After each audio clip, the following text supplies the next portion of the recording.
Bismillahirrahmanirrahim. Assalamualaikum warahmatullahi wabarakatuh.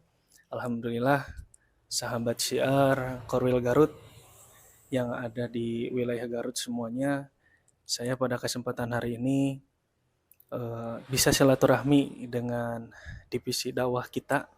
Nah, ini bagi sahabat yang belum tahu nih, divisi dakwah kita ini eh, namanya Kang Deni Syahid ya, betul ya Kang? Jadi sudah lama nih kita tidak bertemu ya. Kurang lebih ya betul benar kurang Sudah lama lebih ya, kurang lebih hampir 1 bulanan lebih lah. 1 bulanan lebih. Alhamdulillah pada hari ini memang ada agenda ke sini untuk kegiatan laporan ke pusat ya. Jadi ada beberapa tugas kepada saya dari pusat untuk melakukan sesuatu. Alhamdulillah saya ketemu dengan Kang Deni ini. Kang Deni gimana kabarnya Kang? Alhamdulillah Kang, baik. Nah, sawalerna cek orang Sundanya. Mudah-mudahan Kang Irsal juga dalam keadaan baik. Nah ini dia Kang Deni itu pelopor ya, pelopor SDG Korwil Garut bersama teman-teman semua yang pada waktu itu kita hampir 60 orang gitu, 60 orang lebih gitu. Cuma seiring berjalannya waktu dengan berbagai lika-liku di SDG Garut akhirnya hanya tersisa beberapa orang yang menjadi pelopor di SDG Garut.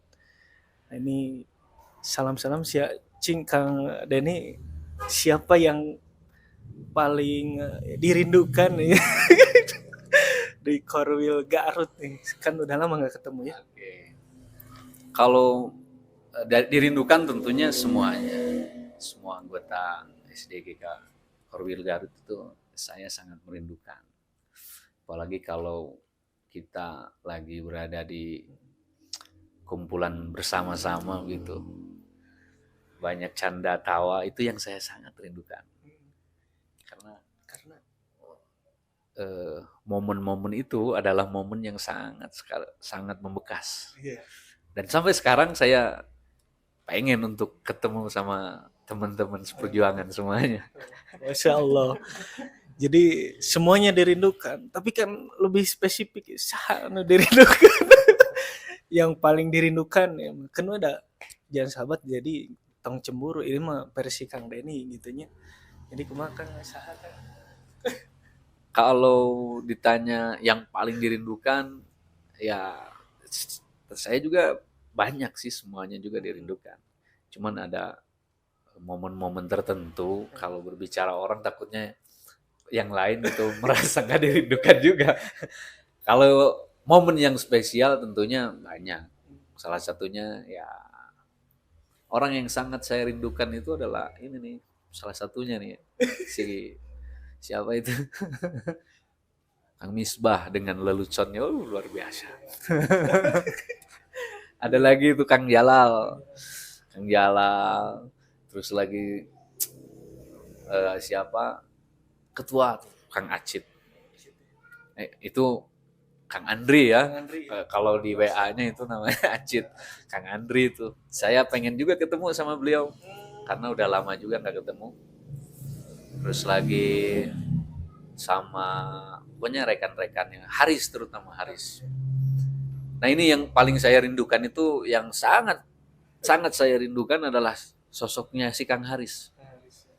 Karena beliau ini orang yang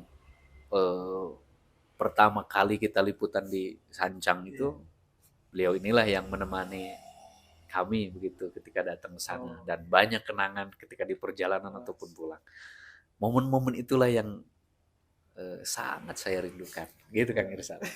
Masya Allah. Nah itu jadi memang kita punya momen-momen tersendiri ya. Jadi ya itulah perjalanan yang dirindukan. Nah itu sahabat. Jadi kita di sini dengan kesibukannya masing-masing, bukan berarti kita tidak berjuang di dalam syiar ini. Tetap kita berjuang, walaupun ya kita hanya mendoakan untuk perjuangan ini supaya lancar. Nah itulah salah satu perjalanan ya gini, jadi SDG tuh kayak gini gitu, dengan kesibukan masing-masing tapi masih bisa menyempatkan untuk berkecimpung di SDG ini.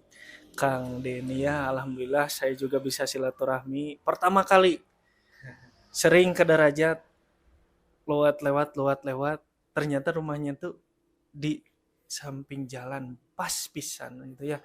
Bagi sahabat yang nanti ketemu misalnya di Pasirwangi, hai Nah, ninggal, oh nyimpang juga. ini ketua divisi dakwahnya Kang Denny, mampir dulu lah. Insya Allahnya Kang Denny selalu ada di rumah. Insya Allah, kalau lagi ada, insya Allah ada. Mudah-mudahan. Mudah-mudahan. Karena ada nomor WA kalau sahabat SDG yang kebetulan mau berangkat ke Derajat Pas, itu pasti lewat ke rumah saya. Insya Allah kalau saya ada di rumah, jangan sungkan untuk datang ke rumah. Kalau ada makanan ya saya sediakan, kalau nggak ada bawa sendiri di rumah. Bercanda. Bercanda. Luar biasa.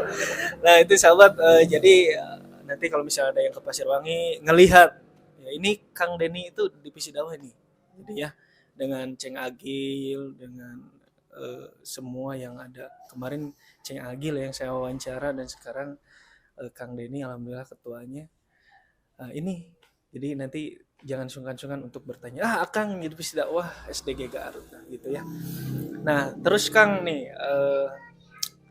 kira-kira versi Akang yang paling ingin diungkap di Garut wilayah mana untuk pengungkapan liputan misalnya Garut? Kalau saya sendiri sih selama tempat tersebut punya historis, latar belakang historis zaman dulunya kental, itu layak diungkap. Kalau berbicara daerah Garut tentunya ya sangat luas dan banyak sekali situs-situs yang yang apa yang harus dan wajib diungkap begitu. Cuman kalau pertanyaannya mana yang harus diprioritaskan, ya tentunya kita kembalikan lagi kepada Korwil, pengurus Korwil itu sendiri, karena kita bukan individu, tapi semua anggota itu punya hak untuk berbicara dan mengajukan situs-situs, tempat-tempat yang akan diliput. Kalau saya sendiri ya tentunya kita ikuti alur dari pusat saja. Kalau seandainya saya pengen umpamanya di situs tertentu, kalau pusatnya alurnya bukan ke sana ya kita ikut aja. Karena toh yang punya planning itu dari pusat. Kalau saya sendiri pengennya dulu itu di mana, daerah Tarogong di mana Gunung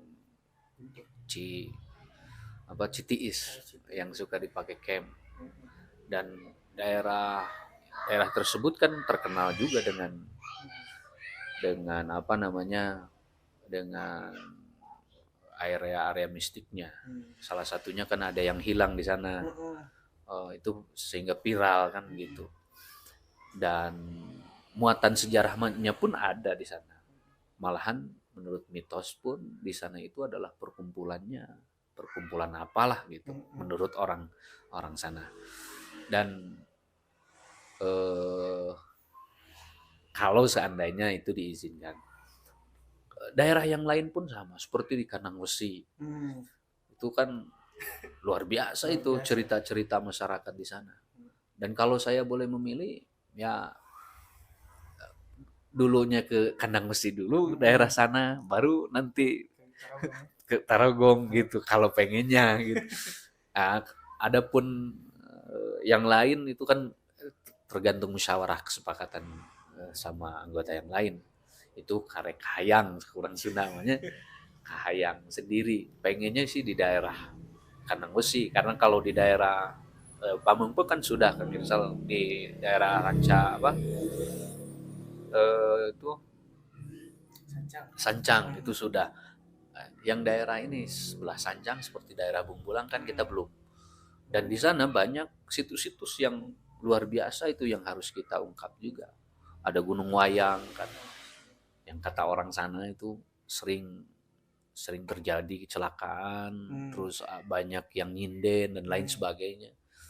Dan ada orang apa namanya si kuncennya di Gunung Wayang itu, dan bisa kita komunikasi kalau seandainya kita mau.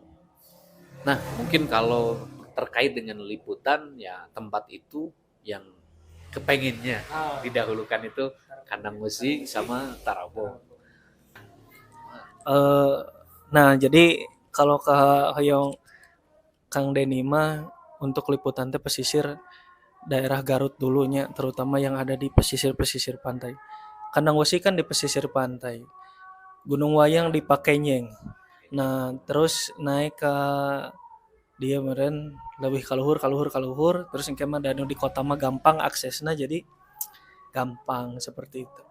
Nah, terus Kang terkait pertanyaan fans yang waktu itu kan saya teh ngobrol jeung Ceng Akil, pasti saya mencari versi jawaban dari para praktisi anu aya di SDG Korwil Garut terkait mimpi ziarah ke makam Prabu Siliwangi. Versi Kang Deni seperti kumaha? Ya, kalau makam, ditanya tentang makam, tentunya makam itu orang yang sudah meninggal kan. Nah, orang yang sudah meninggal ini tentunya dimakamkan, jelas ada makamnya. Nah, pertanyaan saya balik berarti pertanyaannya, apakah ada sekarang makam Prabu Siliwangi? Kalau seandainya ada, di mana? Kan gitu. Nah, tentunya kalau tidak ada, kok dia bisa menjas ketika di dalam mimpinya dia ketemu ke makam Prabu Siliwangi? Apakah itu bisa dipastikan makamnya? Nah, sebetulnya kalau bermain logika pun sudah ketahuan. Kalau menurut saya sudah ketahuan. Ketahuan apanya? Ketahuan bahwa mimpi yang ada di isi mimpi yang menunjukkan bahwa dia ini ketemu atau zaroh ke makamnya Prabu Siliwangi, itu tidak benar.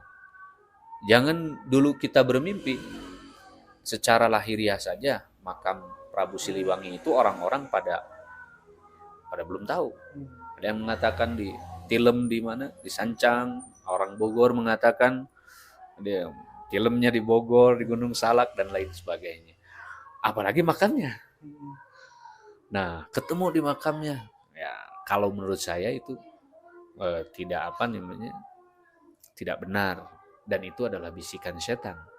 Yang kalau menurut kajian ilmu kedokteran, orang tersebut pasti mengidolakan sosok Prabu Siliwangi dan pengen ketemu umpamanya. Ketika tidur, ya datanglah setan. Apalagi kalau seandainya mau tidurnya itu tidak membaca doa dulu. Itu ditumpangi oleh setan pasti. Dan setan itu akan menggambarkan situasi yang dia inginkan sebelumnya. Gitu.